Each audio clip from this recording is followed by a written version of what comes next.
Hopefully it works. Hey, everybody. I know it's been a long time coming. I guess I'm semi-retired. I don't know. But I had plans to kind of like do podcasts here and there, catch up. And the world just kind of kept coming and coming and coming. And I did my thing. And others like me, well, I don't have anything to say. But now, in the past few weeks, couple of months, the way things have unfolded and the world is turning, and it's not just America, it's the globe. I've got something to say, and I have three of my beautiful friends with me. I have Nano Girl, I have Malaya, and I have Luna. So there's no telling where this conversation's going, how long this conversation's going, but we're a spiritual tribe. We have collective consciousness, and it's time that we get together and just talk about things from a female perspective. I love my brothers in arms too. I see you over there, Sid. And I just met James last night. James is a wonderful, stellar dude. So, hello, everybody in chat, and welcome. It's good to see everybody. And I'm just going to go around the board and then we'll get started. So, Nano Girl, how have you been? Well, thank you for inviting me. It's so good to be back with the team again. It's been a while since we've all got together. I'm doing great. Still living in Northern California, and feel like we're if any of us are living in this state, we're fighting the good fight. We're hanging in there, and it's such a beautiful state. And I'm feeling like, well, I hope we accomplish a lot of good stuff as we roll forward. And I'm looking forward to this evening's conversation. Yep, and I agree. California is a beautiful place, and another California is Malaya. Yep. Yeah, if you're making it through California right now, good on you, because we got the highest groceries, the highest gas, the highest taxes. It's crazy. But yeah, the weather is finally starting to cool down. No, not even that. But yeah, I'm doing good. We're over here on Jules' channel, but we are also multi-streaming. Um, to Walter Bosley, we've taken over your channel as well. Hope you don't mind. Hi, Jack. But yeah, doing And good. Luna, how have you been? I'm good. I'm recovered and I'm fighting fit again. I had a good sleep and went to the gym. Yeah, I'm good. I've noticed a lot of changes. Well, actually, the changes have been happening for a while, but they're getting really prevalent now. And yeah, it's time to stand up, everyone. That's why we did this show. Me and Jules had a yarn the other day. Jules appropriately called it Sisters at Arms, and we thought it's time for us to speak from our heart and our spirit and our experience, so we can get through what's coming in physically, spiritual, and emotional ways, like in all them levels. Mm-hmm. Body, spirit, whatever way you want to put it, you know what I'm talking about. Yeah. And yeah, do what we can, I suppose. And that's what we're here to, is to say, what can you do and how can you do it? And you don't have to be in charge of anything or anything like that. You do it in your own realm. So yeah, so hopefully we can get into all this good stuff tonight. Yeah, and a lot of Luna, what you just hit on, vibration and frequency. I spent better part of last year breaking down a Song of Illusia from an episode of Xena called The Bitter and Sweet.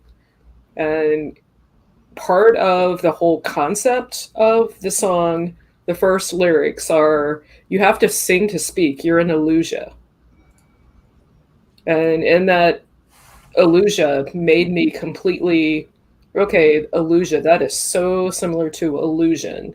And in the past, few months, and it's like boiling up to the surface, where for me, I can see that, and I'm just going to go off the deep end from the beginning. where it's a grand illusion being played. True is.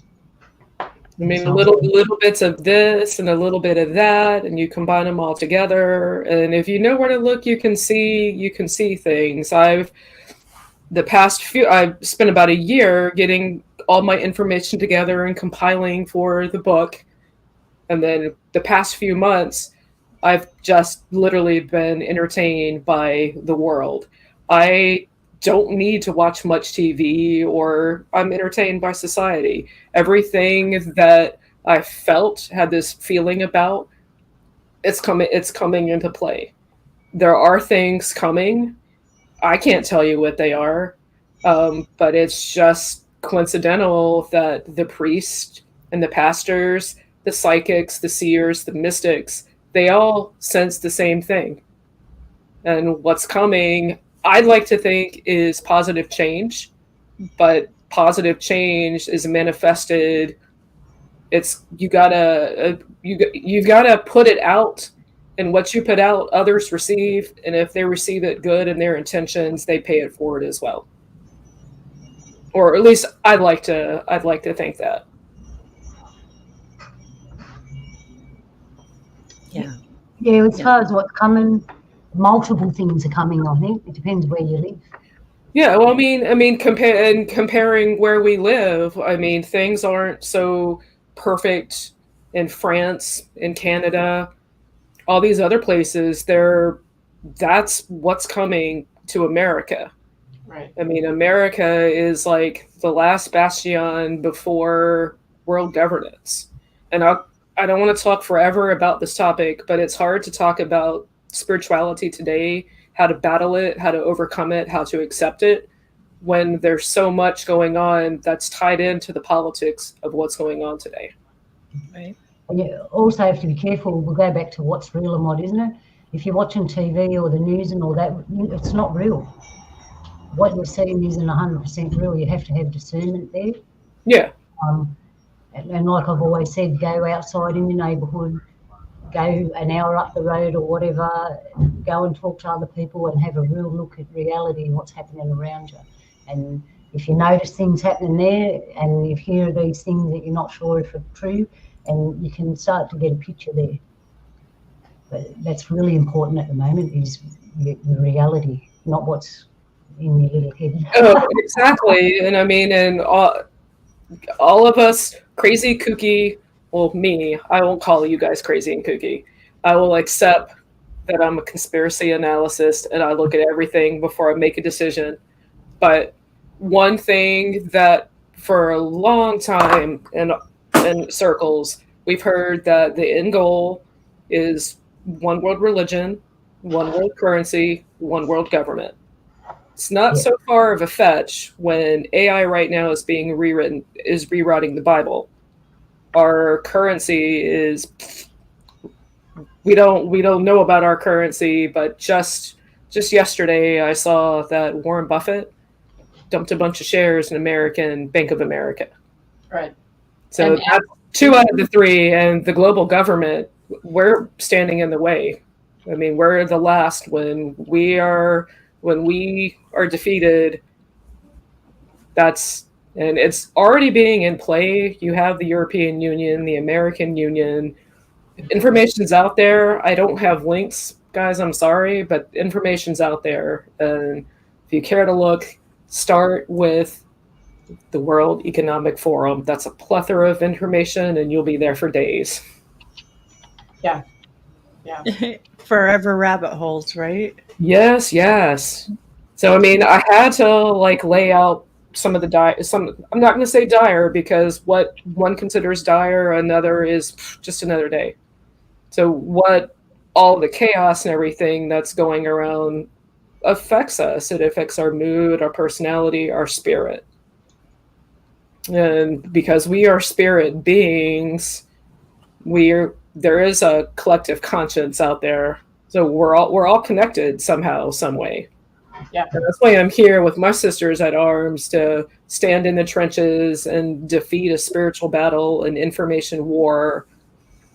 And I'm here because I want to learn. And if you guys have anything that you can tell me about this? Because collectively, I'd like to work as a team and get things done. I want to jump straight on the collective fear. So most people that know the truth are sensitive, right? Which means that when you feel depression, that's not always you feel in the rest of the world. And it's really important that when you feel yourself in not the best, you're going down, you feel a bit depressed or whatever, to check whether it's you, really you, and something in your life, or whether you're feeling all your sisters and brothers out there in the world and what they're going through, because it's very loud at the moment. Seriously, very loud. It's putting the real sensitive people to sleep because it's getting so loud. It's like we need to shut down for an hour or two and then get back up.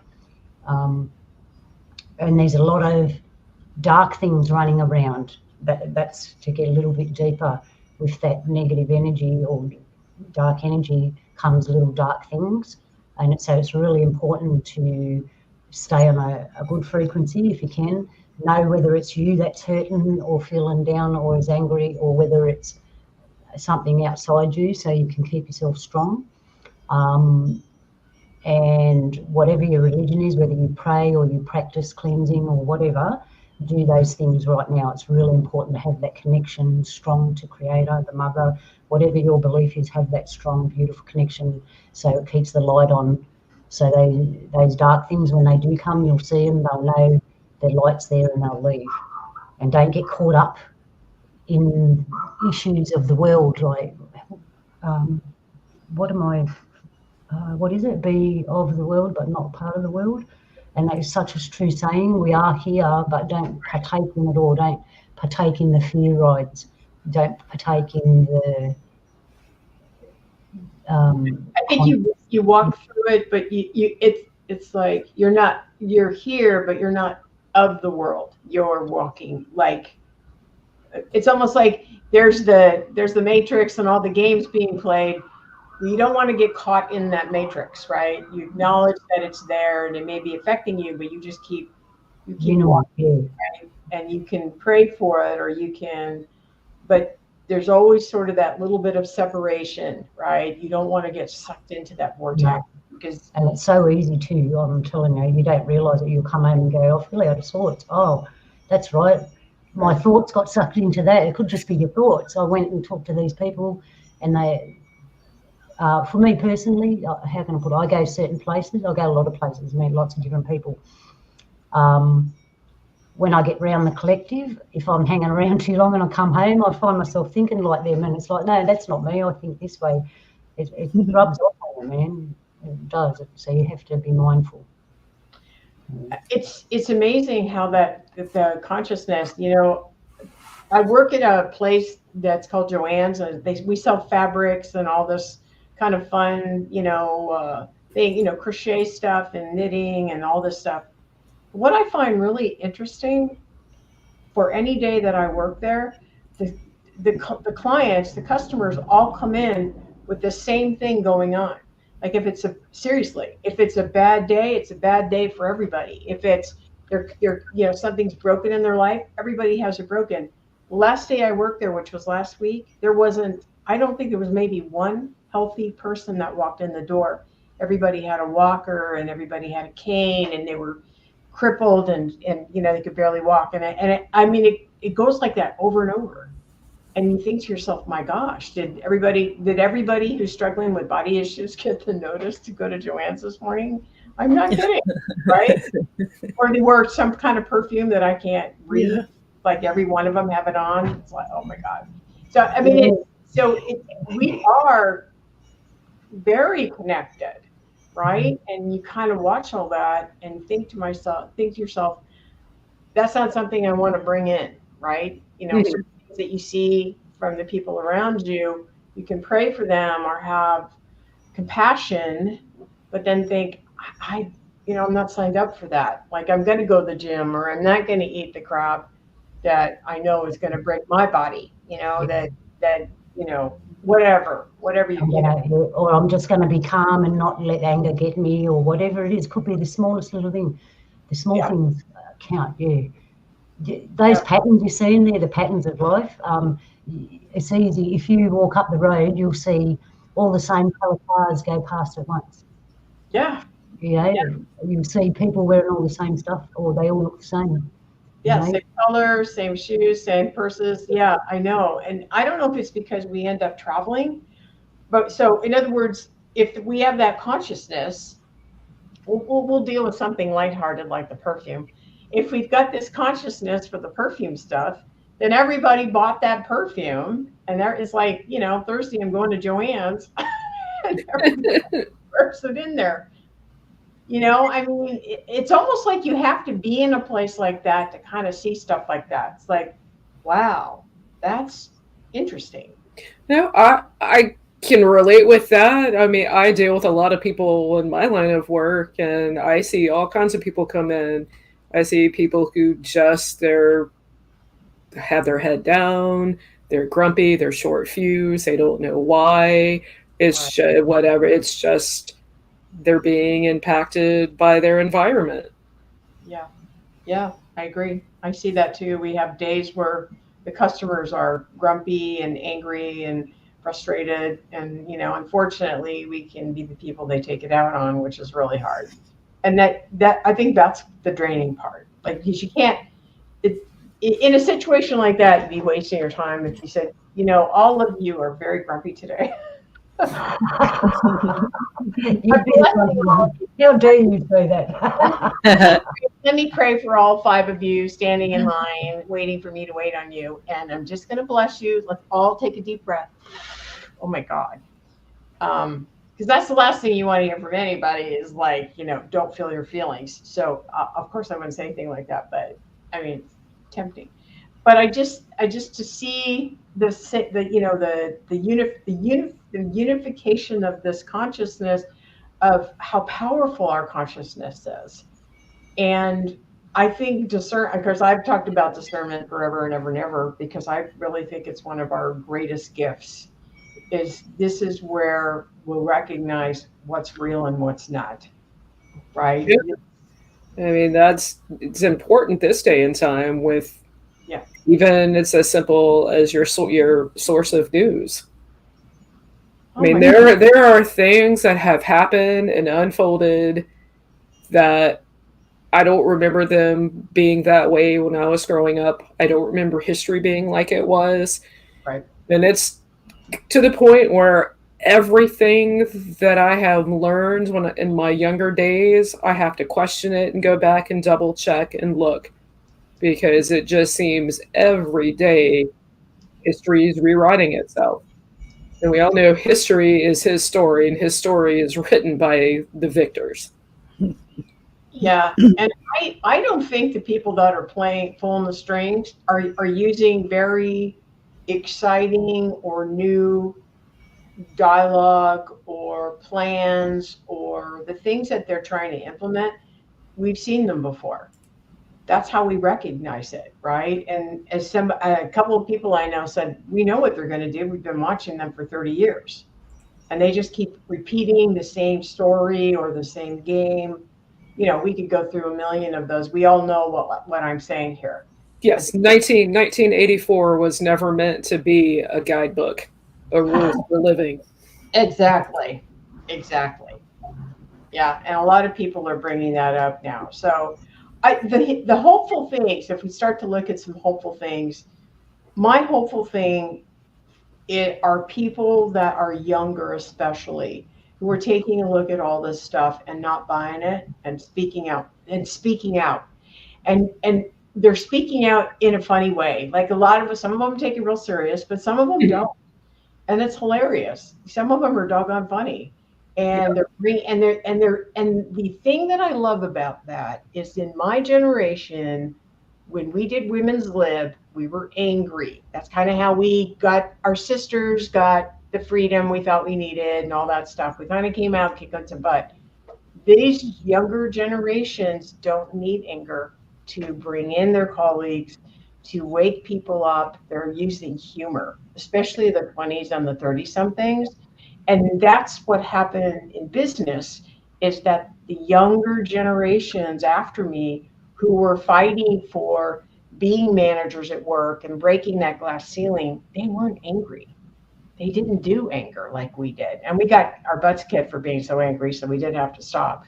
But so I'm seeing that, and I find that very hopeful, because then it's becoming integrated versus something that's hard to push. Yes.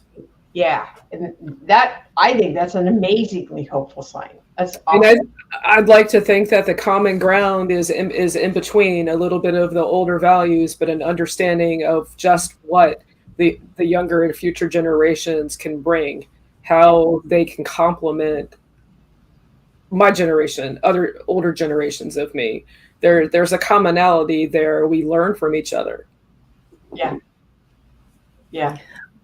Well, I think something has to give now, because we're in the throes. Nobody can deny this country, this nation is in the throes of its last moments of being an empire. Things have to change from the Yeah. ground level to the up top and down.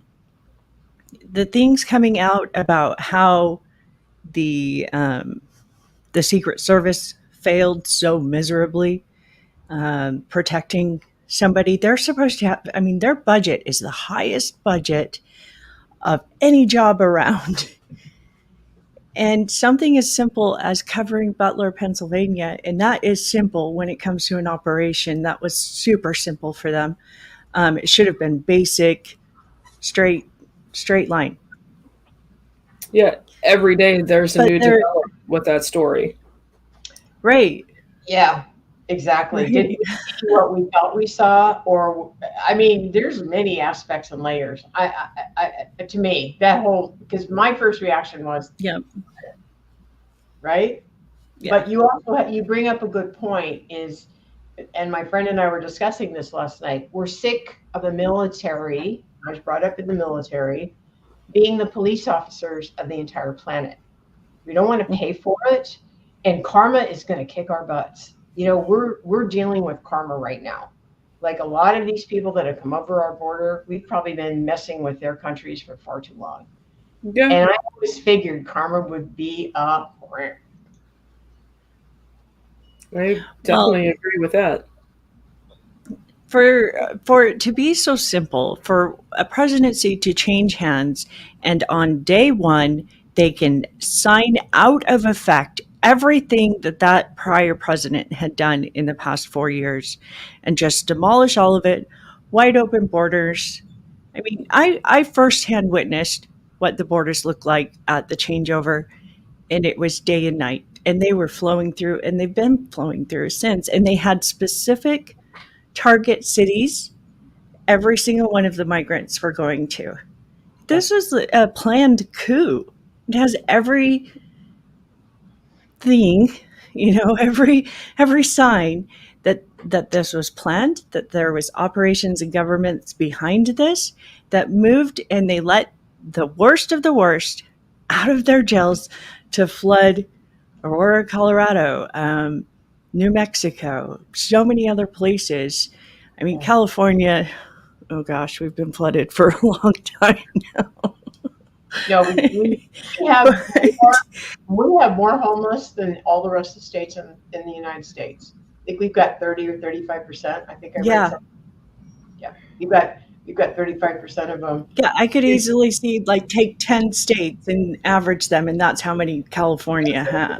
It's everywhere, even here, my little town on the East Coast. We've got 2 hours from DC. We've got a homeless problem. We have crime, more crime than we've ever had. Even to the point where you hear it, you don't even read it because it's just, enough in the ticker. Well, the other thing is this is happening worldwide. So it's happening in Italy. Look what's happening to the UK. Look what's happening to Ireland. I'm imagining, Luna, you've got this going on in Australia. So I don't know if it's around where you are, but I mean, Australia is a big, huge place. They said that hubby watches the news and tells me, he said that that's going to happen here. I haven't really actually seen it yet because we're really spread out. Right. We're different to other countries. We're really spread out, and except for like the main capitals, everything else is spread out. It's a different tactic. Like if the immigrants were to put war on us, it's more like everyone runs out into the wilderness. You've got to find everyone, right? It's all spread out. Yeah, and this terrain, not many people know it. Aussies know the terrain, and we tell everyone knows when you come to Australia, you've got to get knowledged up about the terrain and everything that lives here. You can't just jump here and think you're going to be all right. So I don't know how it's going to go here. They say it's going to happen here. We'll see. It could just be fear. It's from the news, you know. Yeah, but I think with the rest of us though, like if you look again, going back to the UK, you know, you're seeing that, we're seeing it here. This is kind of real. So, and like I said, California, I think is one of the biggest petri dishes in the country. Everything gets tried here, and New York, right? So New York, here, and now I think they're also trying to pull this off in Texas, because Texas was a state that was fighting all this stuff. So of course they want to get in there and infiltrate. So this is impacting us, and I think that's another huge thing, that how are we going to deal with this in the future, right? And like you said, balance it with fear, but also balance it with the things we may be seeing, right? I can see from this position in Australia how they could make a civil war easily happen in America. Yeah. And it's already brewing. And they want that around the world. They want civil wars. Yeah. But I was thinking, how does Australia have a civil war? Because half the country is just desert. Yeah, I can't see us having a civil war. The only thing we've ever had is always against the governments, right? We've always rose up against them. We haven't. I think once we had a little argument, but it wasn't a civil war. Well, a revolution would do a lot better for the U.S. than a civil war again. Oh, yeah, Nobody right. wants brother against brother. I mean, That's right. that was hell. I was like living. Some of the journals and different things from that era are just so sad. Oh my God, And brother. yeah, Yeah. no, we can't go there again. We're But trying to do that, band right? together and fight off these migrants and these people that are invading our country, because that's what it is. It's an invasion. It is an Um, I agree. And in my daily travels, I encounter more people who are different than me. Mhm. But once I learn how to talk to them, and they understand that I'm not a threat to them, we're just two people that are passing by. The more I talk with people, the more I realize we are more in common than we are different. Well, not everybody is. See that, I think that's where this is going to get tricky, because we're not saying that every single human being that crossed the border is dangerous to us, right? no way. No. Mm-mm. But I do believe there are aspects of it that are. And you look at what's going on in Aurora, if that is indeed true, and it's going to be up to us to stand up and say, we're not doing this. Now, the other thing I think what we're going to start seeing perhaps are businesses and what I call disaster capital. That's not a new term. And one of the things I could see out of this is retired military or retired police officers. You'll hire them for your communities to protect you, right? It's like the Secret Service didn't really protect Trump. Well, we're going to have things like this where we're going to pay. We may live in a community where we pay for the security, if the police officers so that we don't have invasions. Will rather than a civil war, we'll do something more like this, where we'll start to become communities of like-minded people, and we'll say, okay, part of the security is we go find 1,000 soldiers or police officers we really want to hire, and they'll protect their community, and that's part of the fee you pay to live here. That may be one of the things that happen. I don't know if they let that happen. It just depends on what the scramble game is, right? This is all chess. All the pieces are moving. So it just depends on how they want the game to play. So I don't, I have no idea on any of this. But, my head's always going, well, what about this? Well, what about that? Well, that happened. I don't know. I tend to look at human nature when the shit hits the fan, and what people would do. So some people are like deer in the headlights. Yeah.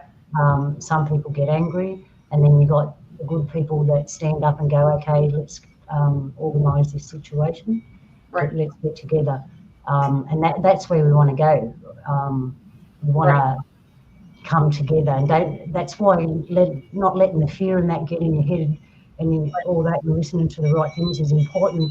So when it does happen, you can look and go, okay, you're not looking at your fellow brother or sister with fear because it's already in you. Do you know what I mean? And you can calm it down and go, okay, we need to work together here. Yeah. Because the only way we're going to get through this is for all of us, nobodies, because is to get together and stand together like a strong net. Yeah. Yeah, I totally agree. I mean, my faith in any kind of news outlet is gone. My days, apart from work and what I usually do, dedicating time to going through the information that I come across from people that I know that, oh, I heard this talking with Mary. Well, I heard this from Brenda. So I don't know Brenda and I don't know Mary all that well. So I'm whatever sources they have, I go to and I come to my conclusion. It's terrible that in busy times like today that there is no true unbiased news network. Right. Right. Well, I think that's all part of their not in large media news. Right. Right. None whatsoever. Yeah. It's all a bunch of dirty laundry. But see, and that brings up a good topic, because a big part of the reason why we're going through what we're going through today is a result of the past 4 years of administration, where there's been a lockdown on independent news producers and the free press, the ability to go out there in the general public and film and document public events happening.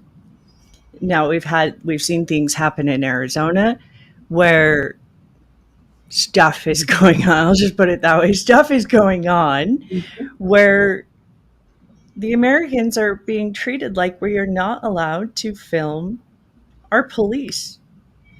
And that just can't be stood for. That cannot keep going, because just this common sense logic, every single one of those police officers have a body cam. They are filming everything. Why can't I, to protect myself? It's like, okay, double negatives here. This is when the government starts to crumble. This is when the people lose the faith in the government protecting them, because it becomes clear and obvious that they're not doing it. So one of the solutions, number one, is to bring back the ability, and I don't think we've ever fully had it. We've had glimpses of being able to have a free press, but really, truly, fully have it. We haven't had it yet. And then women need to be more in stations of medicine. If women were running medicine and food again, things would be very, very different. We have examples of that, after war, when there's a lack of men. We see women go into the nursing. We see women start to go into the different manufacturing environments. And what happens? Stuff gets organized. Number one, stuff gets organized. And women have a tendency of getting rid of women that are useless. That's just the way we are. You get a bunch of smart women around, we're going to be like, okay, that one, we don't need that one. And they're out there. We have one as a VP right now. That's a very useless not really a woman kind of woman. I'm not saying she's trans or anything. I don't know. But It's as the far, oldest tactic in the book, divide and conquer. yeah, And yep. And when we bring in, that whole propaganda fest is dividing people more than it's bringing people together, which is yes, such irony that they want to bring people together with their campaign slogan. They want to unite. but it's a lie. It's like they're saying we're losing democracy. We're not losing democracy. You're taking democracy away from us. This isn't democracy what they're doing. Cancel culture is not a democracy. Taking free press away is not a democracy. Neither We're is not. censorship, which it is a real thing. I have been censored. I've had videos taken down just for Yeah. certain words in a phrase. Gone. Bye bye. Yeah. Yeah, we are. You're exactly right, Luna. We are grown. We are grown people, and we do have the right over our own bodies and our own choices and our own decisions. But at the same time, there must be a righteous force that deals with narcissistic people who just want to destroy everything. People Yeah. that are out there to destroy, there does need to be a place and something done We with need them. And different public laws. execution is a good way. Yeah, we need different That was laws. sarcasm, guys. No, that's funny you said that because I used to make a joke. Because the people that know me, I can see what's coming, right? I can't do nothing about it, so there's not any use in telling people, right? But I see what's coming. And years ago, I used to walk around and go, and I'm an executioner. And you know how I know a lot of university people and that, and they go, "What's your profession?" And I used to say, joking around, "I'm an executioner," right? You should have seen the looks on it. They'd actually step back and wouldn't want to know me. And I'm like, well, that's an interesting reaction. But the reason I was saying that is because I knew this day was coming, and people will want blood, right? We're all different, and there are people out there that want retribution. They'll go, these people have done the wrong things so bad, we want blood, like in World War II, right? They're going to want retribution. So someone's going to have to be the executioner.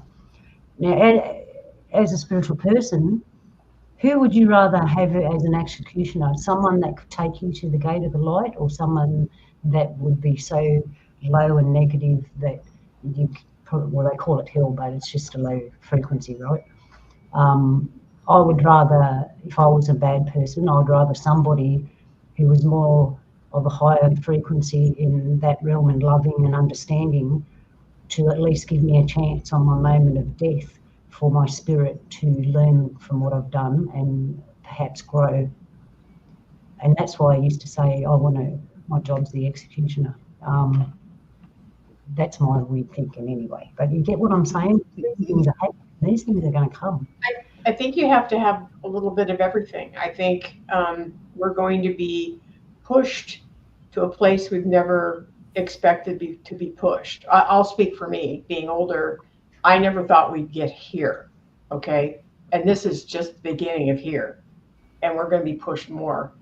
And I think that we're going to have to fine tune, like you said, the executioner part, the loving part, the smart part, the part that understands that they have to make some of their own decisions, not based on everybody else. We all came with special soft gifts, and those special soft gifts may be something that we're going to be requested to help. Like whatever your special sauce is, you're going to be expected to bring that to the party and part of it.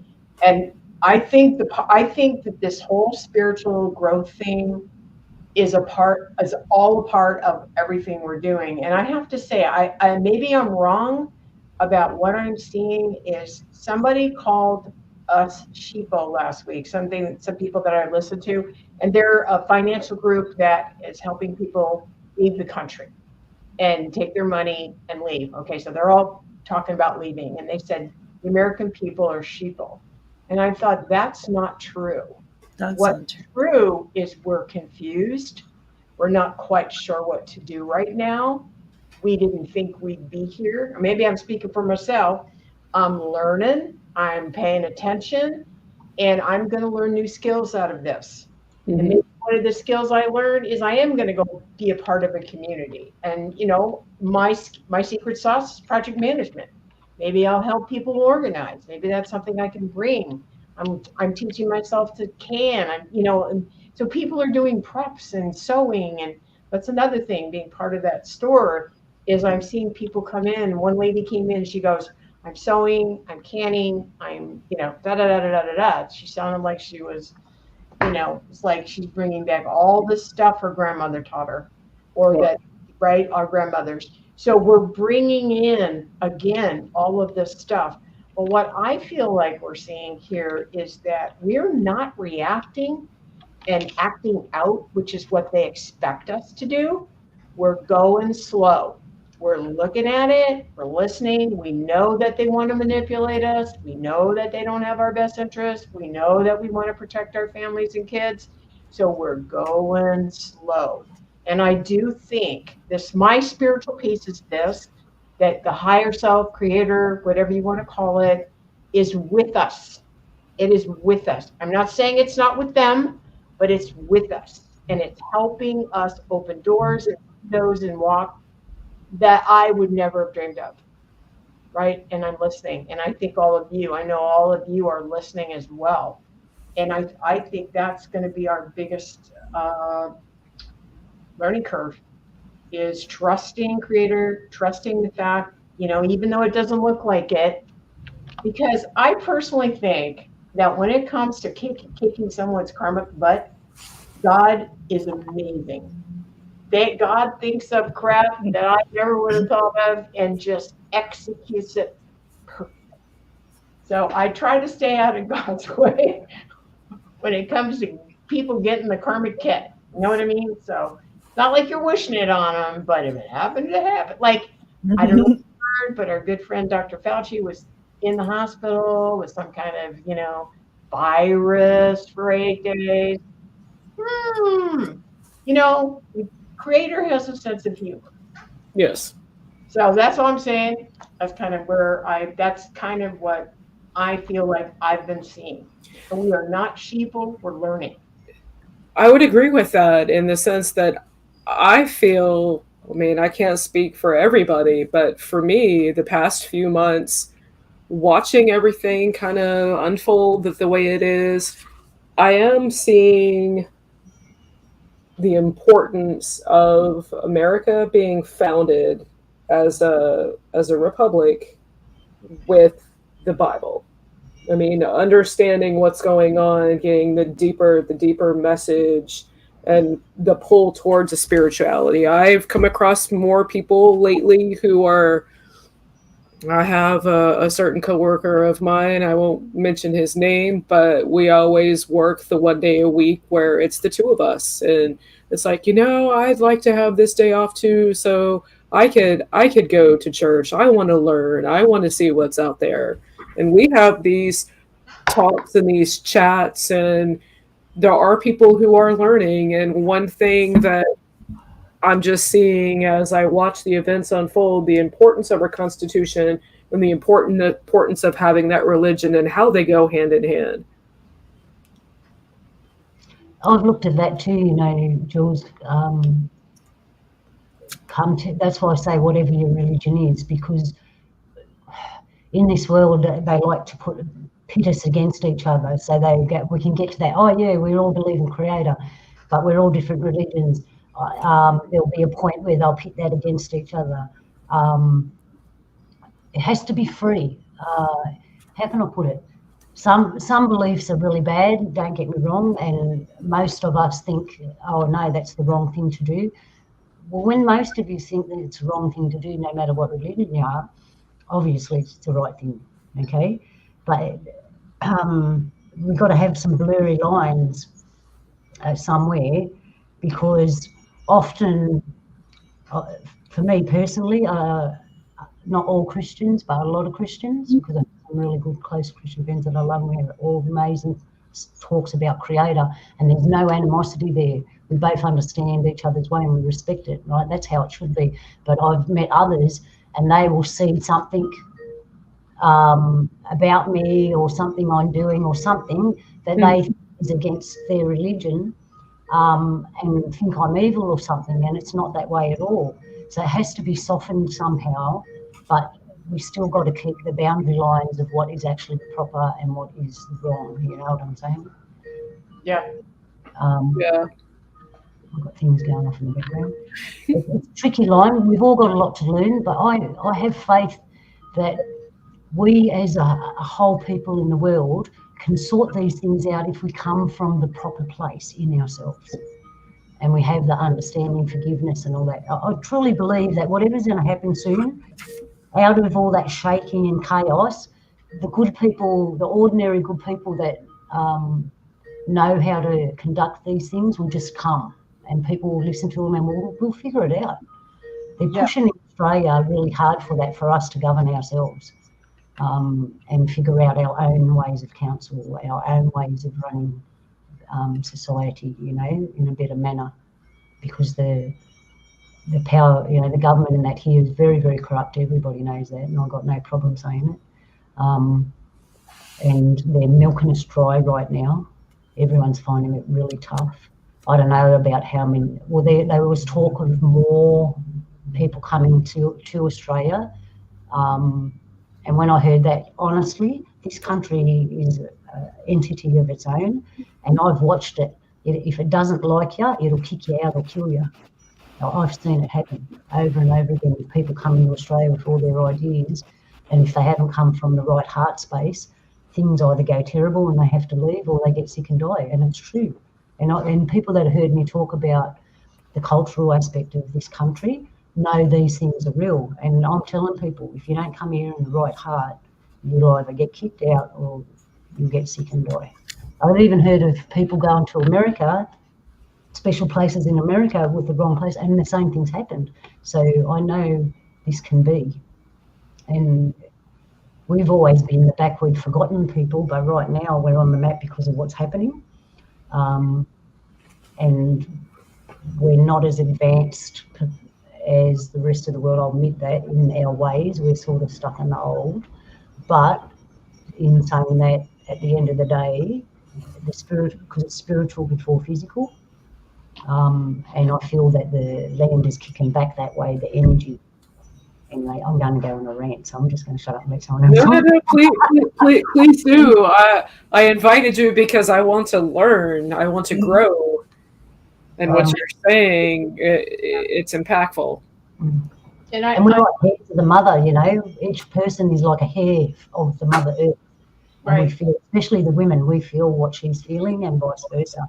She's heard all us women cry, bring peace to this world, sort this out. Because women are the nurturers. We're the nurturers, the healers, and the creators, the givers.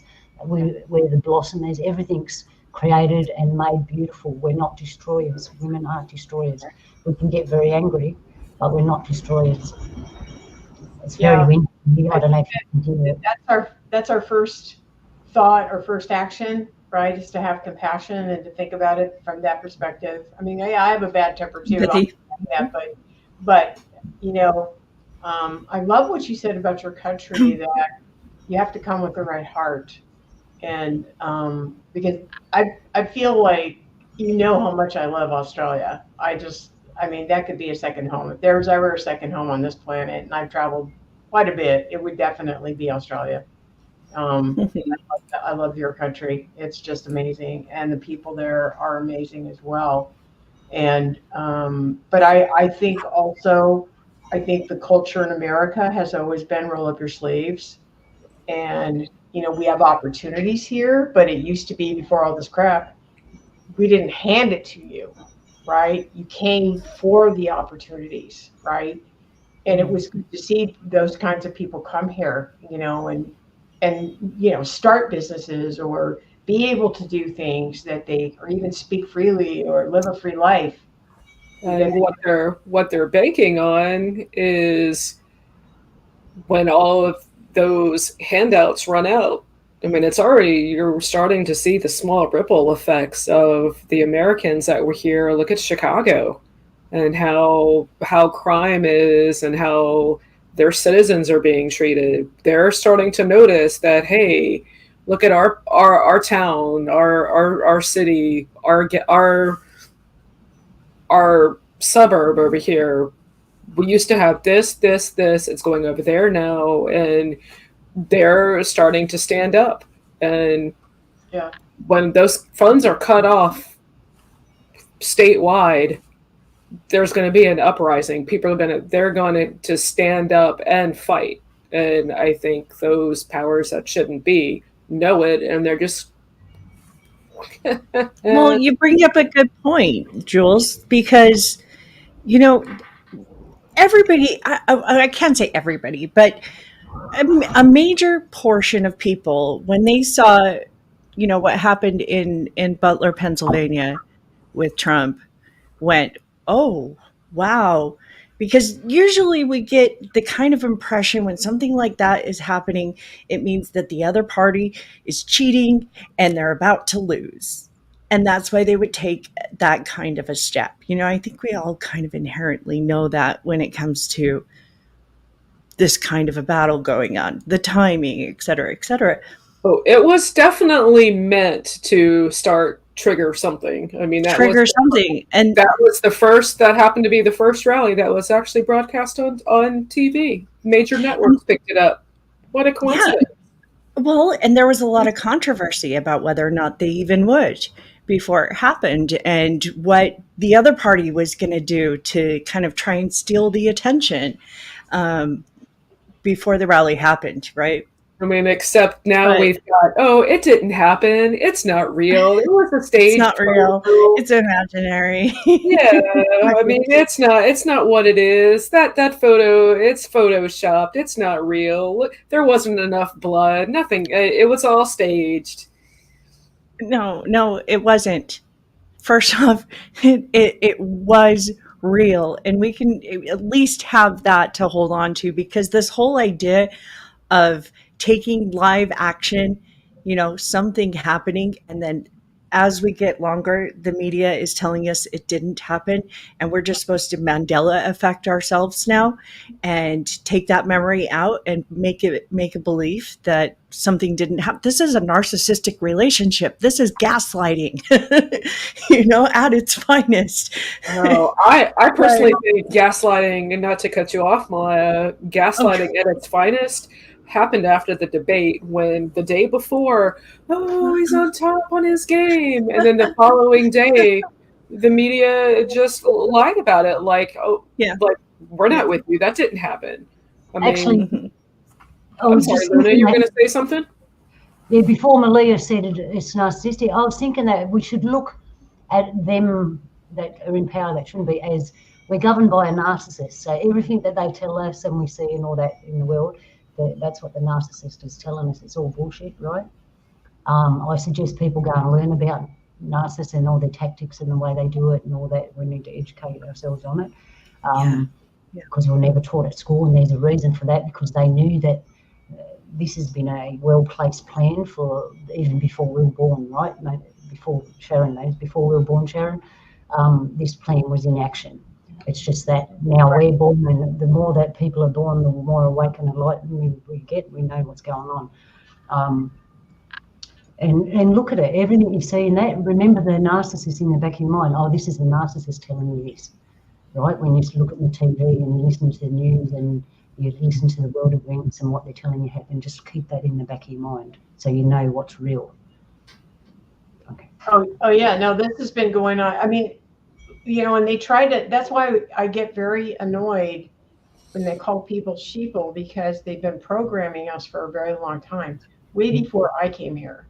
Yeah. And I personally believe, and if I see not just my generation, but all the generations after me, we've all were sent here for this thing, that's whatever you want to call this.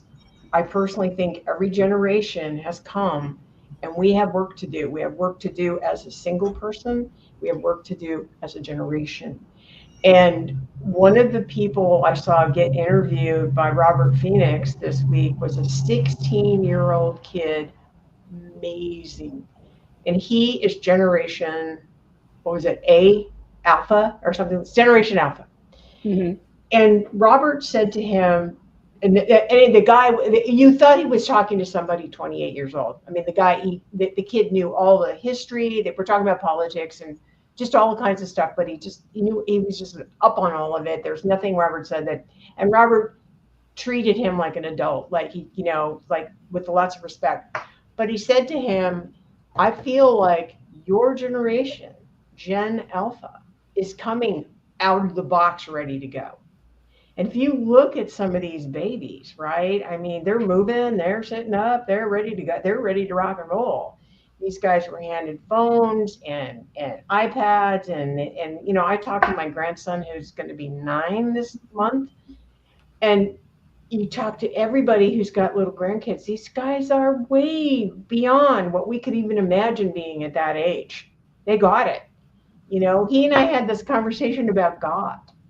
And it was like, he goes, look, I believe in God. I mean, the way he put his hands up like that, I believe in God. All right. 8. And anyway, so like I said, the other piece of hope I have is these generations that are coming, right? And like you said, they're ready to go right out of the box. It's like, all right, let's go. I've seen that too, Sharon. But also too, it's a lot like there's a lot more of the awakened coming, and I have hope for the future when I've met these young people. And don't forget, there are the others too. Like there people, normal people that don't even know what's going on. There still are them people. But yeah, I've met a few young ones, and I've said to my friends, there's hope for the future. Looking at these young people, and I just hope. And this is our job too, as the elder generation, is that we have to leave energy for them to protect them from all the things we've encountered in our lives, right? All the things we've talked about tonight about we got to look at that younger generation. And even if we can't, they're not in your life and you just see them around, send them that beautiful energy. Think of them in your prayers or whatever, because they need that. We had a hard time. You can imagine what kind of time they're going to have, because things are all ramped up now, and they've got added things we never had. So how do we stop the public school system from ruining Generation Alpha? There's lots of ways you do it. One, pull your kids out. In Australia, it's a phenomenal amount of kids being pulled out of school. We're onto it. And some of the things I've heard of what going on in the schools, I'm so glad. I keep saying to my husband, I'm so glad all our children have grown up now, because I could see all those bad things happening in school when I was at the end of the last children, and I knew it then, but now I'm really lucky. And then I look upon my younger friends who have young children. Some of them homeschool, some of them have found schools that have more morals, let's say, good schools. They're there, so a lot of them have pulled them out and done homeschooling. And I know in America, homeschooling is a bit more of a thing in Australia. In Australia, it's so hard to get homeschooling. It's not the thing, but it's becoming the thing. And even good parents, I'll just tell you a little story. When I was bringing up my kids, I had 6. They went to public school, and my brothers and sisters all sent their kids to private paid school. And I remember one of my siblings ringing me up once and go, hey sister, how come your kids are so smart and they go to public school? And I said to him, well, I don't rely on the school to teach my children. They go to school to practice reading and writing, but when they come home throughout the day, me and their father teaches them all manners of things from maths to art to logic to religion. Like we discuss these things at home. We made a point of teaching our children ourselves, even though they go to school. And that's the attitude I think a good parent should have. That's what a parent is, teach a kid about everything, isn't it? And sometimes they'd ask me a question, I don't know, let's go and find out together. Yeah. So we find out together. And luckily for the second half of my children, we had computers. The first half of my children, we didn't have computers or phones or nothing. Second half we did. So as a parent, I had to adjust to technology in that way for their sake. And the beauty about it was, if we didn't know something, let's look it up. Even for scientific stuff, we looked at scientific stuff, like a science class, and we'd look up things through magnifying glasses, look up effects of different ingredients in things that we use today and stuff like that. And educated them, and to the point where I've got it. They even said, "I've got it, Mum. I understand now," and they know how to search for themselves if they got a question. And that's what we should be doing for our children, is educating. So try and make an alternative way of education for your kids, because schools are coming down, I think. In Australia, there's a political party. They're new and they're doing really well.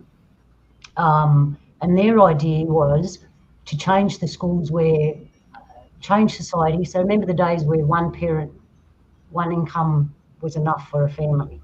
Go back to that, but also have it so the parent actually goes to school with the child, their own children, and they teach their children at school with the assistance of the teacher, and change the dynamics of education altogether, which would be awesome. Yeah. I agree with you on that sense, and that's where I can't speak. I don't have children. I mean, my cats are my children, but I'm in favor of Trump's policy of doing away with the education system. Not the way it's in entirety, the way that it's structured now, because I was in school and I see how things that I learned aren't the same as what's being taught now. And as the new math, it's like, for how many years and centuries did we do that math that we know, and then all of a sudden there's Common Core math that most people our age can't do now because it's designed different. I mean, there was why break it if it's not, why fix it if it's not broke?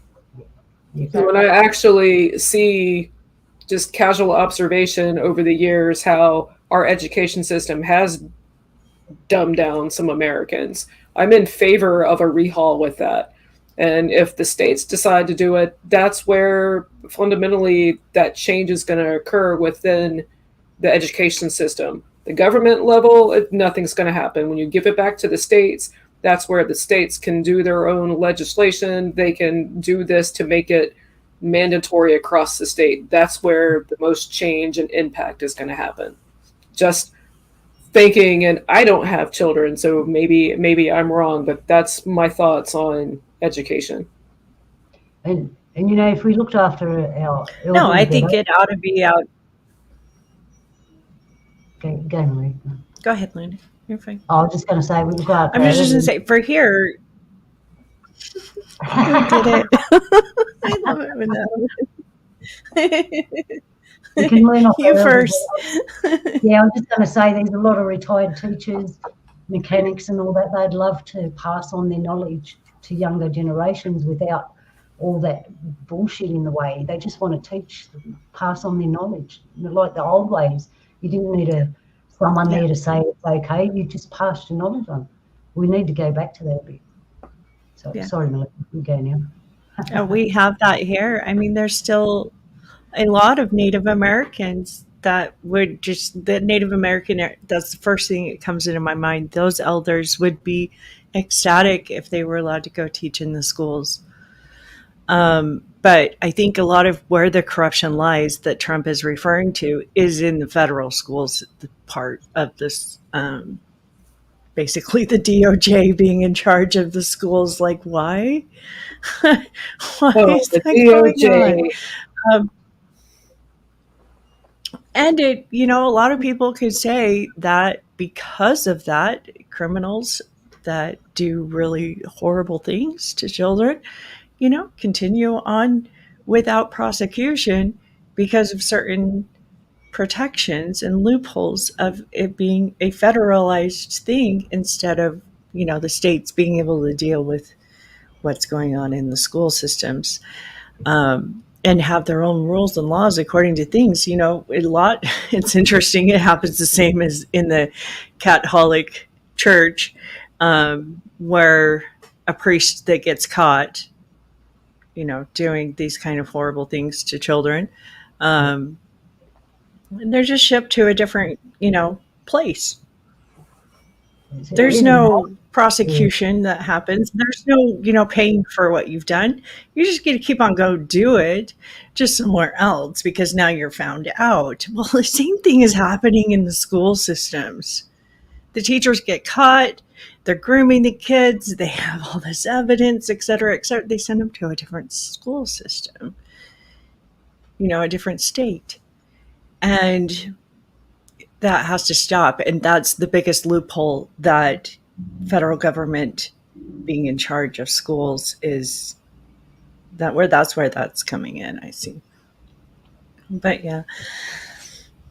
Schools is a big problem too. That's what I mean. We're in the death throes. The whole system needs an overhaul. The law I needs an agree. overhaul. Education needs an overhaul. Medical needs an overhaul. Just common care of our own community all needs an overhaul.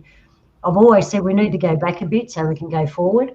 And when I mean that, go back and get some of the things we used to have.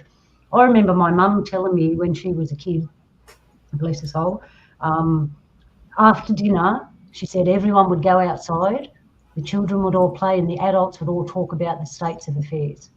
Yeah. So everyone knew what was going on.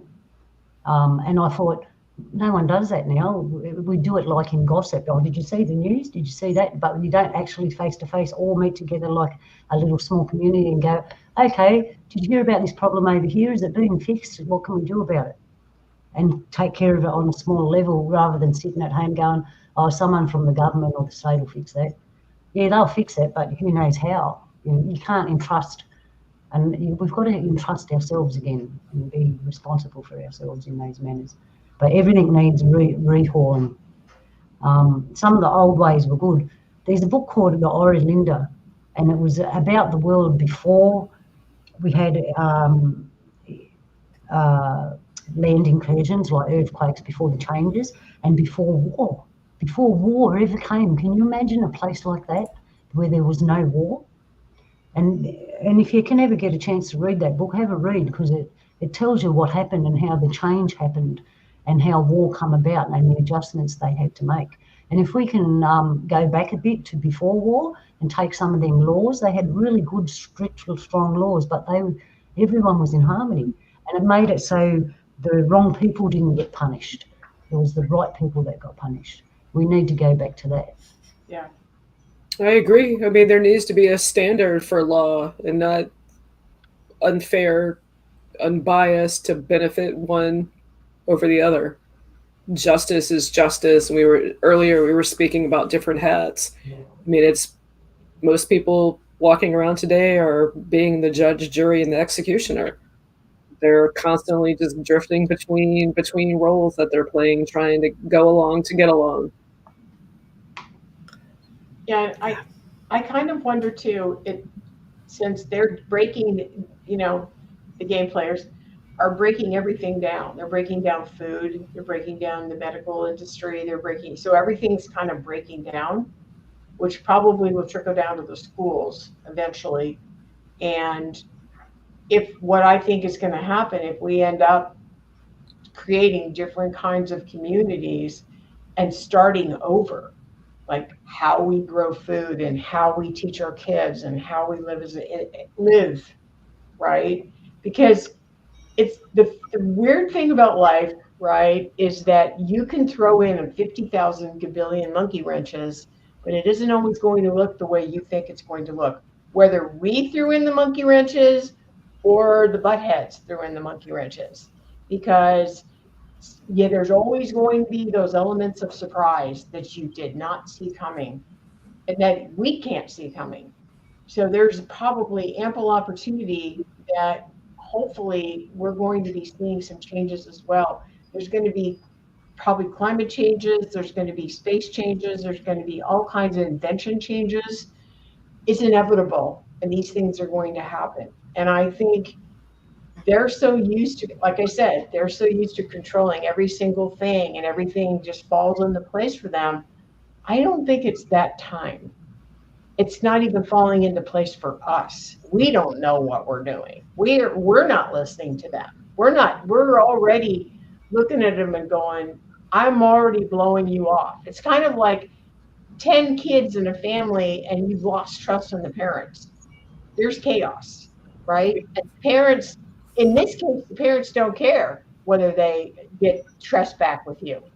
They've already blown you off. Well, how many of those kids would leave, right? If you have 10 kids in the family and they lost all trust in the parents, probably a portion of them. Some will stay because they can't figure out how to leave, or they're too scared to go on it. But a portion of those kids would leave and go start something completely different and go find like-minded people.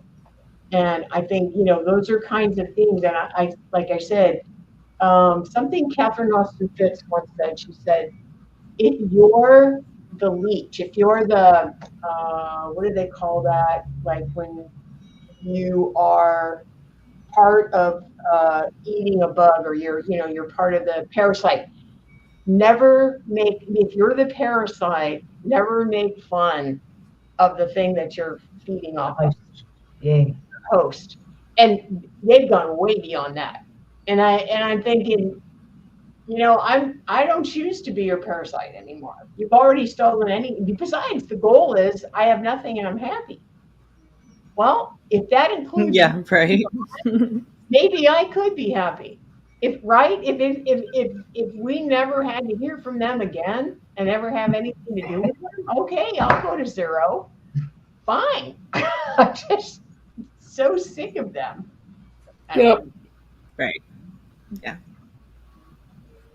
But looking out, projecting into the future, it just occurred to me sitting here that whatever is going on right now, I'd like to somehow, the good that's coming, that's what I'm striving for. That's what, in small ways, it's what keeps me going. And knowing that, okay, I want to do good now, because as much as I don't want to come back to this reincarnation, to this phase, what if I do come back? I would like to come back to a world that's better in the future than it is now. And that's why I just felt compelled to talk with you guys. It's like as much bad that's going out there, there is good out there too. It's unfortunate that the darkness always overshadows the light, but in the end, we all know light wins. Actually, I got a message on that, the exact same thing the other day. It went, the storm of change can be frightening, but after the dust settles, it's a beautiful day. That's awesome. That's great. That's perfect. That's perfect. And it's true. Change is uncomfortable, and no matter which way things are going to happen, which I think they're going to be better than you thought they would, because you always think the worst, right? It's still going to be uncomfortable. Don't think that, oh yeah, it's going to, the positive things are all coming now, I can just relax. It's going to be uncomfortable still, That change period will be uncomfortable. That's where the strength has to come in. That's where we have to be strong and take account of ourselves, and if you're strong enough, help others around you, because they're your neighbours. When things happen, it's going to be your neighbours and that live around you. They're the ones that you're going to have to comfort. Yeah, they're the ones that are going to affect your world. So I mean, when the power grid goes out, power gets snipped. If you don't know your neighbors, you'll get to know your neighbors really fast. Yeah, get to know them now and figure out whether you put gate in the fence between you or you put barbed wire up. Right. But I think, like I said before, we're grown as a people now. As a world, we're come to the adult point. No one wants war. No one wants conflict.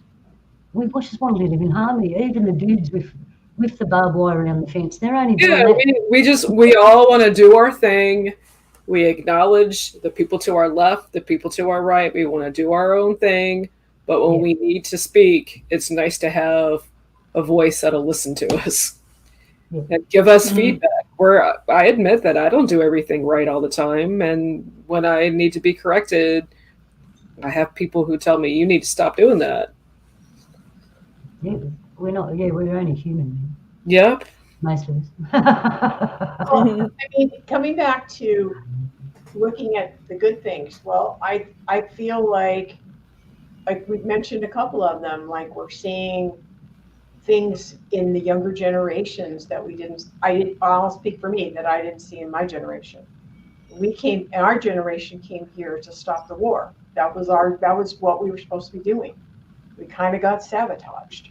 Our parents didn't show up to help us. They were mad at us. At least my parents were, because my dad. Right. Right. Exactly. It's like That describes the generation from the 80s perfectly. well, It's but so true. but we're going to be there for the younger generation. That is the difference. That's the hugest I'm difference. listening to my grandson. I'm not saying God isn't up there. Well, I'm saying good for you. Awesome. Right. That is great. Yeah. Awesome, right? Yeah. And looking at the wonderful things that I think he's going to bring, as well as his colleagues, and seeing that it's coming, right? I mean, I don't know if my parents would understand this conversation we're having. So that's a huge difference, right? And start to see all of the beauty in all the generations. And it just bugs me when people slam a generation. It's like, don't do that. Now's the time to put differences aside and come together. Absolutely, because every generation has the secret sauce we need, right? They come with software installed. It's the perfect thing that the planet needs right now to help us move us forward. Yeah, which raise Luna and Polly talking about frequencies and vibrations. Come together, raise that vibration, get on that same frequency, elevate yourself and those around you. There's a saying in Native people that the elders come back. That's why you care for the young, because the elders come back as in a young person's body. That'll be you one day. So that's why a lot of elders have come back in young people, but we lost a lot of them, and we're going to lose a lot more, but they're all going to, people are going to come back. We've got a whole heap of people that aren't coming back, and we've got a whole heap of people that are coming back. It's a person, like it's a choice. It's a choice. Right. It's an individual choice. But I see that as a positive. I see the destruction of some of this crap as a positive too. I mean, some things are really broken, and I would like, if that's the only way you can change them, like let's just let them go. Like if the school system's a program machine, let's let it go. The medical stuff, how about if we change it to something completely different? I used to work in that industry. I don't think it's a really healing, healthy place for everybody. Let's change that, So, and free energy. We've been talking about that forever. And what about our flying cars? We do have them. We were going to build back, right? I mean, so, and I think the fact that if the Tesla guy, Mr. Musketeer, wants to take us to Mars, okay. How do we know there isn't a bunch of people living there already? They've been lying to us forever. Who knows what's there, And I'm like, very true. Well, I mean, it just coincidentally back in the 50s, Warner von Braun wrote his book. The character was named Elon, and he was going to colonize Mars. There you go. So and we look into Nikola Tesla, right? Time travel. I mean, if our buddy Kevin Baker was here today, he'd be kicking our butts. All right, ladies, wrap it up. And speaking of that, we have been going for nearly an hour and a half. Does anybody have anything else they would want to bring up?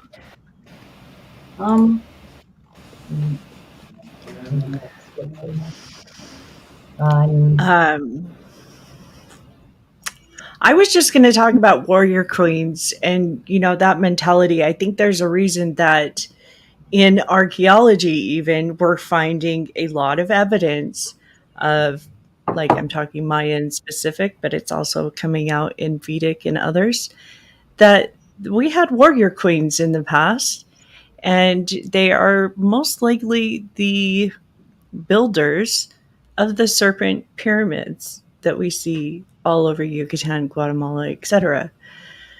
So, like the Maya, I'm referring to the Maya queen Kaabel, who most likely reigned also over Koba, Calakmul, the whole region, and we see this also in ancient Greece and other places where there was a warrior woman mentality, and we have these all over in lore and mythology. And I think there's a reason why it stays, why it sticks around, because there has been a concerted effort to, you know, eliminate women from positions of power or positions of political impact, and this kind of thing. And it is still very much a male dominated place. Now, I'm not talking about like what's happened to different agencies where, you know, in the we had recently women pretty much infiltrate. They call it the sisterhood. Um, and now those women are slimy. They're horrible people. They don't belong doing. It's how we got a woman in the Secret Service who didn't know how to shoulder her gun. Um, oh, YouTube, I'm so sorry. I used the wrong word.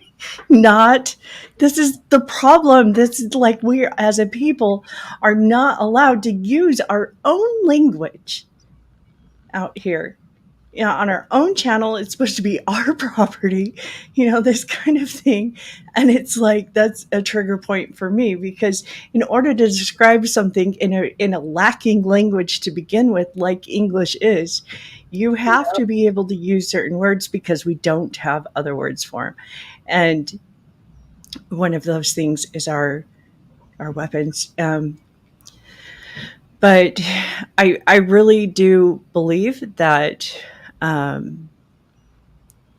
that women need to become a lot more involved with politics, unfortunately, and it's the good women that need to get involved with this, because what's happening is just completely despicable. It's ruining everything. You know, I can't put it any more of a stronger way to say, you know, this isn't just the throes. This is the last gurgling breaths of this nation, and our forefathers would just be so betrayed right now. Yes, I mean, yeah, and I find myself again fighting for a freedom, just like my great, great, great, great, great, great, great, going back 26 times grandfather did. He fought for the freedom for Scotland, and now I'm fighting for the freedom of America. Yeah. Going back to the women warriors. Yeah, bring back those good men that know how to fight. Robert the Bruce. But Going Jill, back to the women warrior. we were talking about the predictions from Kim Clement. What's the We haven't even talked about the prophecies of Kim Clement and how everything pertains to today. It's what's that? Well, just to align with this last couple of comments, what was the name of the woman that he not the name of the how he sees her? She's coming, and she will be one of those strong leaders in America. What did he call not the warrior princess, but what did he call her? Anyway, he's predicting that there is going to be a very strong woman. yes, it was house, right?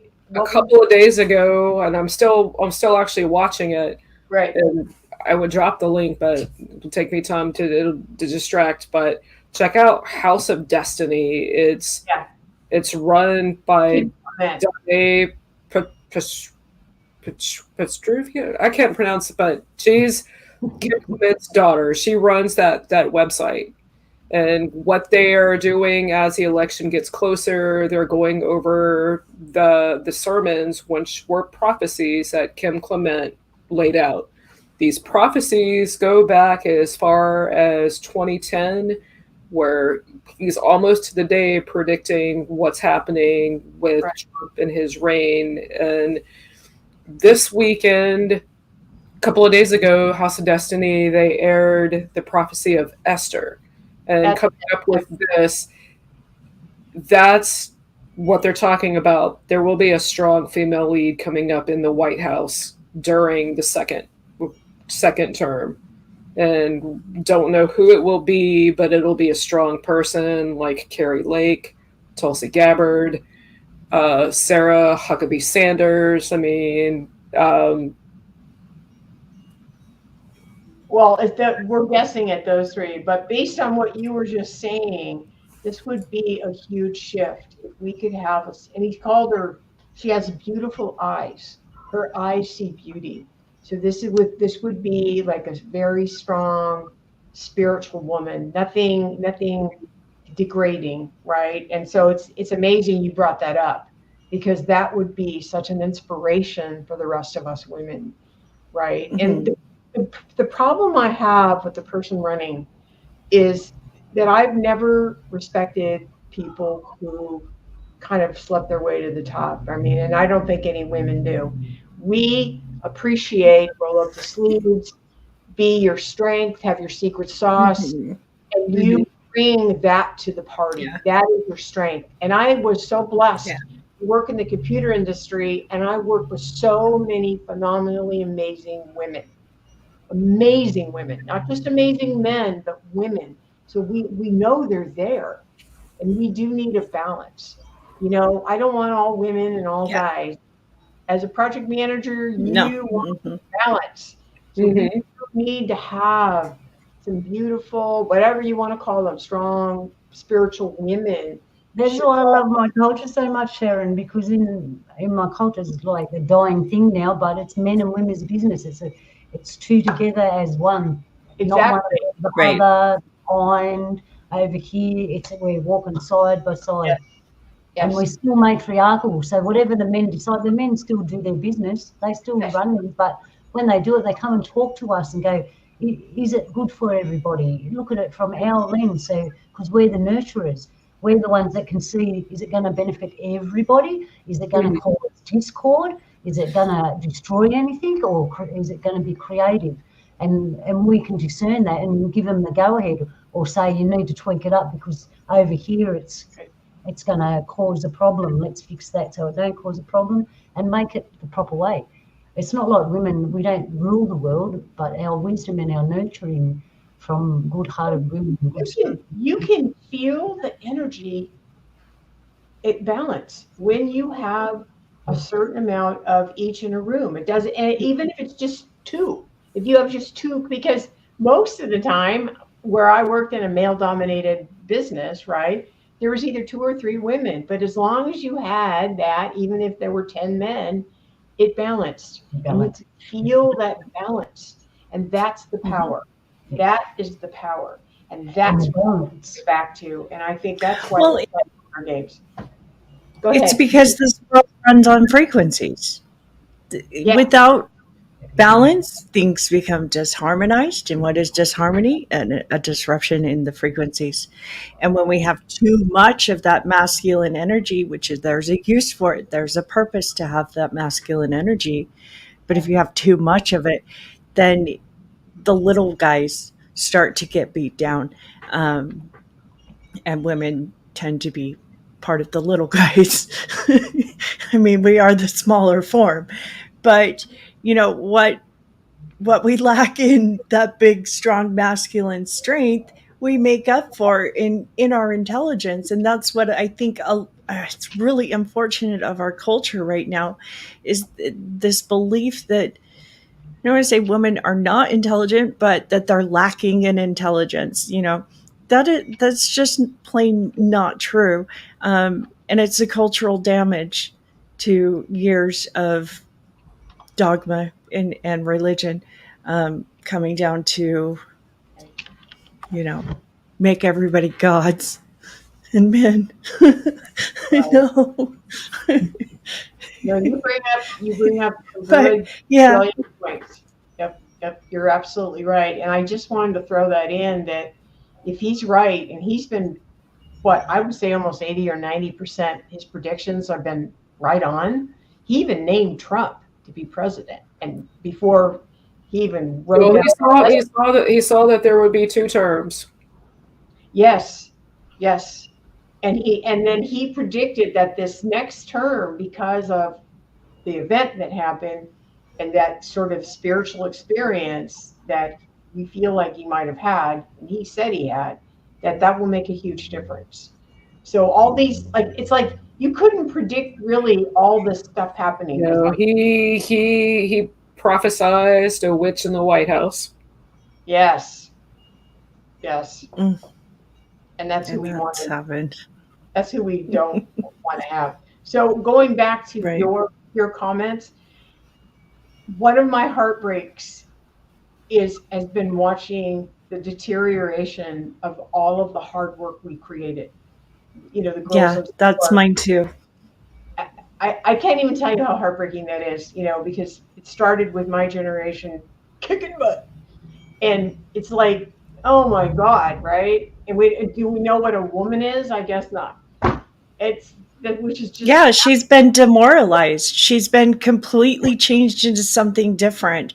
And, a lot of that has to do with media. It has to do with, the music industry and this kind of thing coming in, telling women what they should be like, what they should expect in a relationship. I mean, in a general consensus, most women, not all of them, and I hate doing this generalizing, but they're of this mindset that men are supposed to pay for everything in the relationship. If they want their nails done, the man's supposed to pay for that and this and that. And it's like, what happened to self-sufficiency? What happened to standing on your own 2 feet and having that skill? yeah. I know. And the skill is where it's at mentally. Like for women, when you really apply and because I'm a firm believer that in the blood, in your DNA, is your past lives. And that skill which you put into your blood in the past life will come out if you go looking for it. It does. So true. So true. And And it I does agree come with out. you. And so That's when you what apply it, or I was going to say, I agree with you. That's what women and girls are taught. But what they should teach us from the early age is our importance in society. It's we contributed to the wealth of this country in so many ways. Yeah. We were given the right to vote only because we could be taxed to make more revenue for a certain elite bloodline family. Yeah. well, that's why I was saying after the war, women became the backbone. We became the skeleton of the country. We kept it going. We went into Rosie the Riveter, we manufacturing did and so much for factories. the war. Yeah, I mean, we did exactly. that. I mean, and the Exactly. little We thing of the women's baseball, we kept that afloat during the war going on. I mean, Yeah. Yeah, and there's a reason why, history repeats itself every 50 years. And every 150 years a country reaches its demise. And we're there. We're there completely. And there's either a rewrite of what's happening in a complete reconstruction, or we'll be blown into oblivion. It's at that point. it's like they're already rewriting history now. I mean, your opinion is not far off from mine. We're already rewriting history. There are certain phrases that you can't Google on the internet. They have been scrubbed. It's not even been 2 months, and you can't find any information on a certain event that happened in mid-July. That iconic image is gone. This is why I encourage people to do what they did in the old days. And this is really scary. Put pen to paper, start writing this down, put that book in a little metal box and bury it, so in the future someone will find it and go, I found this amazing book and it tells the truth. That's what we're looking at there. It's up to us to make sure the truth survives for the future generations. We need to do that. It can't be on computer stuff, because one day it's going to be gone. And I believe history repeats itself, yes, Maria, to the point where we've had all this stuff before and then we lost it. That's why people couldn't read and write anymore, because they forgot, because they were all doing it on computer and stuff, and all that disappeared and they had nothing left. They had no books or anything left. So you start writing books, people, and put them in a box for prosperity in the future, and make sure the truth's in there. That way, one way we can buy them. And buy more books. and buy more books. Put them in a case Get for the more future. books. Especially Yes. Yeah. Well, the self-publishers, one up for them, because now we finally can say that self-publishers are making and have created a very competitive market for the big house publishers. Yeah, they don't like it, but they're having to learn how to deal with that. And that's an advance because self-publishers were becoming really beaten down by those big house publishers. If they decided you didn't fit the narrative, again, the free press thing, um, you didn't get published. You didn't get the chance to get your work out there, and Yeah, I have friends that are, well, a friend right now who's being published, and it's every time seems like we catch up, I have to do a rewrite. They don't like this, need a rewrite. And that's the importance of free press, it's so independent printers. It's, this is my story, this is my vision. If I change it, then it's your vision, it's your story. It's not how things were. Mm-hmm. Yeah, we're human, guys. Like, we are not computers. And it will come, I don't think it's going to take very long where people prefer, mistake ridden human content to AI content. Yeah. It's real. You Human can't beat real. Yeah. Again, important again. Someone made that. That's so special because everything's made by AI. Yeah, I can see that coming. Yeah. That picture, AI and 3D printers. Yeah, I can see that coming. I can see that coming. So hold on to all your creativity, all your gifts, everything, whatever you do it well and hang on to it and teach others if you can, because we're in for a ride. We're so grateful for you, Bumbleberry. Thank you. That was cute. And Griffin Eagle, everybody. Our audience is just so sweet. Yeah, thank you, everyone. Yes, thank you, everybody, for showing up. I apologize. I haven't been in chat as much tonight. You're running the show. It's fine. I'm not running nothing. I'm just being myself and having a yarn with some friends. But I am grateful Cheers to that. And every one of you guys here with me tonight. I don't know how things start, how they spread, but if anything comes of this meeting, I'm grateful for the companionship. If nothing comes from this, I'm still grateful for the companionship. No, it was really nice to be invited and to share with you all again. It's been a while. It has, and I mean, it's like great. There were so many things that were going on, and it's like I don't have anything to say. And then it just kept, and it's like, wait a minute, I need to say something because this is. I'm not for either side. I am for the future. I want a good future for a better place for future generations. Should I have to come back, I want to know that I did my best trying to fight for this country. Right. Yeah. Yeah, I love my country. I just want to say for the women out there, what I noticed in our community, when the women get up and start doing something, no matter what it is, the men look over and go, oh, look what they're doing. And then they actually get motivated. Right? So what I'm saying is I'm calling all the women out there, young, old, in between, get up and just do it. Just do what's right. And for your community, your family and your country, just do what's right and from your good heart. And the men will see you doing it, and then the men will get together and do it. And then we're on our way, people. We're on our way. Isn't that kind of like the Lasso who said the journey of 1,000 miles starts with a single footstep? Yeah. So we can do it. Now's the time. Yeah. Now's the time for all those things. You're sitting there wondering what to do. Be you. Be the best person Creator made you to be. And Creator gave women something extra because we are kind of in charge of certain things, the nurturing and all that. We've got this extra energy. It's time to use it, ladies. Come on. Let's get up and show and start to shine and be strong. Show you how strong we can be. And the other thing I wanted to say is women are known for our gentleness and our beauty and our calmness and all that. I've got to tell you, ladies, there is so much power in that, more power than in rage. And you need to tap into your beauty and all that beautiful stuff, because it is so powerful you have no idea. It's stronger than 10 men.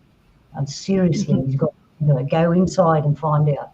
Go get together with your girls and your girlfriends and your friends and talk about it. And what are our strengths? What strengths do women have? What can we do for our people, for our country? Yeah. I'll leave it on that. I Yes, agree with carry grace, respect, regard for every person, no matter their status, no matter their level. That is like number one paramount. Human interaction with another human, that's the bottom line. They should be given respect and regard. And To people start actually do crave that interaction with another human, because I don't know in all the other states, but the vast majority of stores now are going to self checkouts, and people are not having it. They're leaving their stuff at the counter. They would rather deal with interact with a human than a computer. And it's not that they have to do more work bagging their own stuff, bringing their own stuff out. There are a lot of people who do want to communicate with a human being.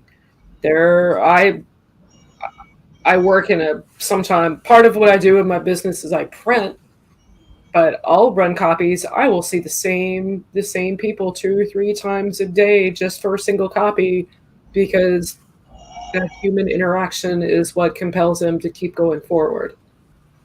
Hard circumstances where they've lost their spouse, their companion, there are people who just want to generally just be people and get to know people. Yeah. Yeah, you never know where somebody's at when you cross paths. And I love the Asian, I'm going to call it Asian because it does compass more than just China. But they're in their culture, they have a really special thing that says, universe designed you crossing my path today. And recognizing that something so simple that we just like, oh, I was walking down the sidewalk and this person walked down and crossed my path. Take that moment to go, you were meant to be there. I need to recognize you. And even if you don't say anything, but you send out that energy of respect and regard for that person, you've got no idea what they are going through right now in their life. And it could be something as simple as universe says, you need to send some healing energy to this person, or not. And then I want to put that in with the qualification too, because once somebody has earned themselves a position that says, no, you no longer deserve the regard and the respect, we do reserve the right to take that away and bring that back to us. Because if somebody proves themselves to be not worthy of it, we need to, as women, make sure and set our boundaries really strong, really clear, and not give it to the abuser, because that's our downfall. Women do fall really hard about doing that. It's only because of the journey we've had, and so much has been taken from us, and we've had to climb back up again from our original position, and we're going back to our original position, because women, I'll tell you what I've always said, there's a reason women don't go to war, and that reason is we will annihilate everything that we perceive as destructive or a threat to the goodness. Yeah. And that's why we don't do it. It's a formidable force, and we don't really, it's been here before, and we don't really want to go that far. But, and I don't think we have to this time. I think Creator's got our back, and our grace will be saved. So, but just keep that in mind, people out there. Women are a formidable force, and we need to stand up and do the right thing. Say it in your own community. If you see something bad, speak it out. Stand up for your rights. Stand up for, do it in a good manner, though. Don't, remember we're supposed to be beautiful. But, thanks, Jules. It's been liberating. Actually, I think we could do a part 2. Yeah, Yeah, we could. we could, totally. Yeah, when things change, and there's So we're going into fall here. So Yeah. we'll see how things go as it gets closer towards the end of the year. We'll know, and there will be lots of stuff to talk about because I feel like everything that's going on, it's just starting. Oh yeah, yeah. They're just cranking up the heat. Yeah. I mean, we've been enjoying the bread and circus for so long. Now they're gonna have to change up the menu, so we'll be Yeah. So yeah, I will totally. I look forward to catching up with you ladies again. That would be awesome. Yeah. I just want to thank everyone who showed up to listen to us tonight. Thank you so much. Yes, thank you everybody for showing up. And Malaya, thank you for like sharing a stream with me. Loved it. We didn't. We cross talked the about stream, it. but I freaking love that coffee cup. Oh my gosh. That was great. Yes, yes, Kelly. Who are you Yeah, gonna thank you, go? Kelly, for that. I'm glad we helped. I hope we can do it again in the future. And Griffin Eagle is, check us out. I'd love. We need Aw. some music and that. yeah. I mean, before I close off this stream, please visit Malaya over at Walter Bosley's channel. Walter and Malaya are on to great things, and Luna, she's got a channel on YouTube as well. Yeah. Under Luna, it's called Serious Frequencies. We do it with Polly, and drop over. If you got nothing to do, you can have a listen to us, and we do some good stuff and some educational things, and mostly we laugh. We try anyway. Laughter is essential. Laughter is important. Laughter raises that vibration, raises that frequency. It's from that comes happiness and joy and love. And with love, we can come together and change the world. Hey, laugh in the face of your enemy, haha, and love them, and they will not know what to do. Yes. So, and with that said, I am going to, with the click of a button, I'm going to end this stream. But I just want to thank everybody for showing up and chat. You guys are amazing. And next time I will spend more time with you. And once again, I want to thank Nano Girl, Malaya, and Luna. Love you, ladies. Until next time. Thank you. Hello. Hello. Yellow.